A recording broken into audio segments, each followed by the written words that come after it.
Hello everyone, welcome back to a new video on this channel. Today I will be commenting for you on everglow's career and especially the controversies they had, which have made them not as relevant as they had once been before.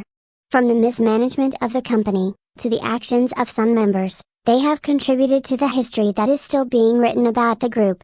Without anything else to say, let's get started.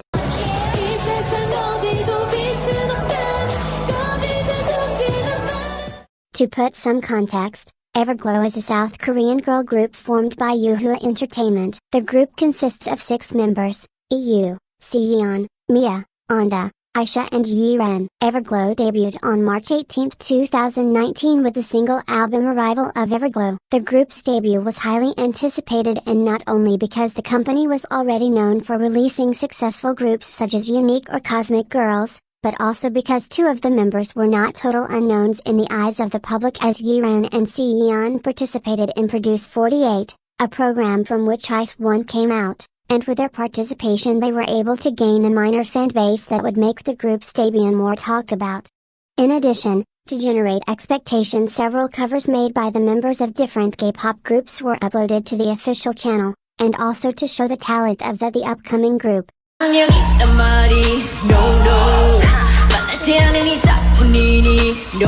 After their debut with Bon Bon Chocolate, Adios was released, and with it the first strong controversy of Everglow.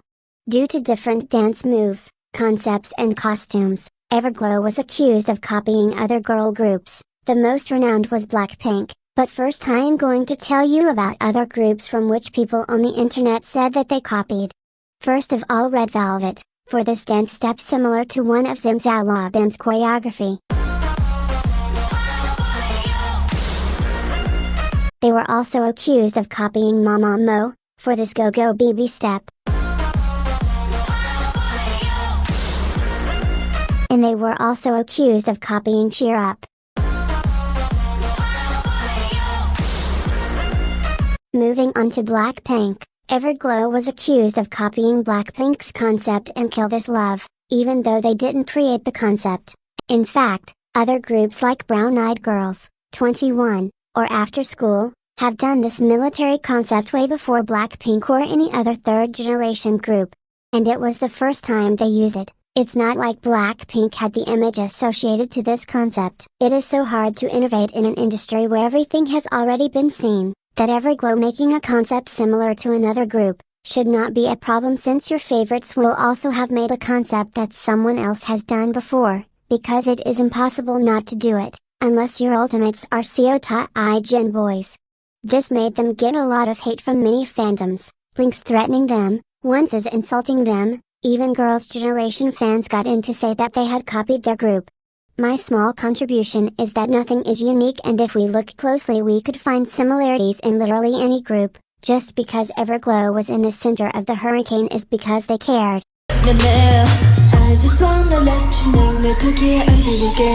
With their next comeback called Dun Dun, the controversy didn't stop.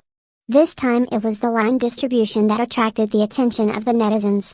In the main song the member Mia sang almost 50% of the song, and she was also the one who had the most screen time in the music video, plus a solo dance break.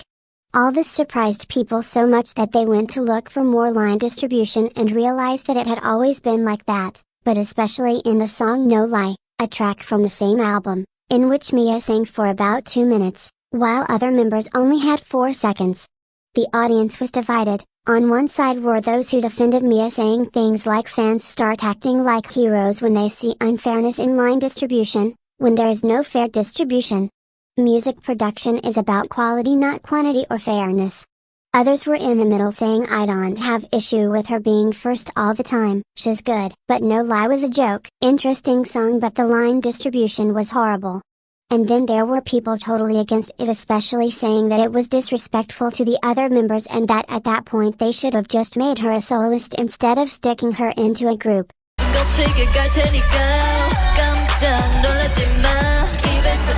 With all this controversy, a theory started to gain popularity that Yena, a member of ICE1 and partner of the 2 members who went to the Produce 48 program, would join Everglow when her contracts with them net ended. Some speculated that they could add her and give half of Mia's lines to her and everything would line up. As far as I know, Mia's lines will be split when iSwan's yena is added to Everglow this year. That didn't happen in the end, as yena ended up debuting as a soloist, which made some fans still unhappy about the line distribution, throwing hate at Mia, as if she chose who sings and who doesn't.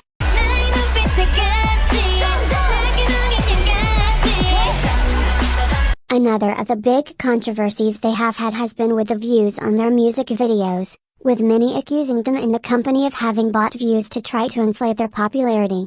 Some claim that it was not possible the amount of views they had being from a relatively small company, and also it seemed that they had much less likes and comments than what would be expected with those views. Since their debut, the numbers they had in the teaser were amazing. It grossed 4 million in less than 24 hours with almost no promotion. To put these numbers in context, the debut trailer of nmixx had fewer views than Everglow's, being nmixx by JYP, and promoting it everywhere. It was never confirmed or denied, but the general public took it for true. Also, this was in stark contrast to the sales of their albums, because while they had more views than groups like Red Velvet or EXO, but they never sold more than 50,000 copies. The reason for this will be discussed later on.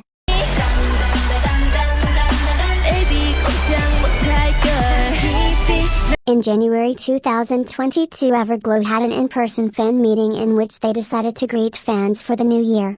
All the members bowed, as is the culture in Korea, while Yiren made a Chinese gesture for her fans.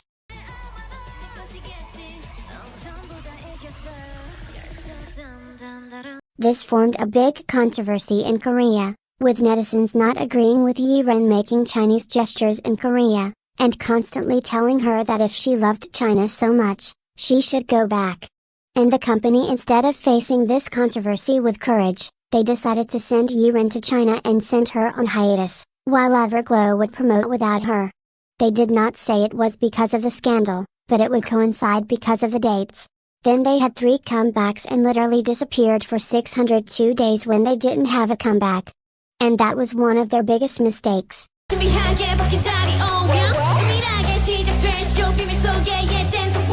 Since Pirate's comeback, which was the last one before their hiatus, they debuted lesserafim, nmixx, New Jeans, Tempest, loveyz or XG, just to name a few. These are groups that in all this time have made a name for themselves in the K-pop industry, and Everglow was not there to fight back. It's no secret that the K-pop industry is extremely competitive and fast-paced, and a prolonged hiatus like that resulted in a huge loss of popularity. Most commented that while they were on hiatus, the 4th generation ate up their space. After 2 years they have come back with their song 𝒉𝒐. But the controversy, as usual, did not stop. The opinions are very divided. Some people commented in forums that it was less than they expected because they had to wait so long for new music from the group. Some said that it was too much like other songs they had done in previous years, but that they lacked that touch that made them fall in love with those. The fact that the comeback came out on the same day as aespa's long-awaited comeback and the debut of such a beloved idol as Jisoo surely didn't help 𝒉𝒐 have the best of results. 'Cause I'm a pirate, yeah, a pirate, yeah, a pirate. Everglow's main problem, leaving aside their company, is the small amount of fans they have. Since their views are mainly based on casual listeners, and I personally don't know anyone whose ultimate is Everglow, they are all fans of other groups who also like Everglow, but wouldn't buy their albums.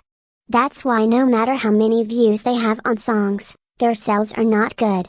Since their best-selling album has the same sales as Lee Jin-hyuk album, which is clearly less famous than them, in the end, the hype about the idea of their comeback and the preparation for it was stronger than the actual release, as many listeners were expecting new music from Everglow, but they don't fully stand them, so they didn't focus much on them.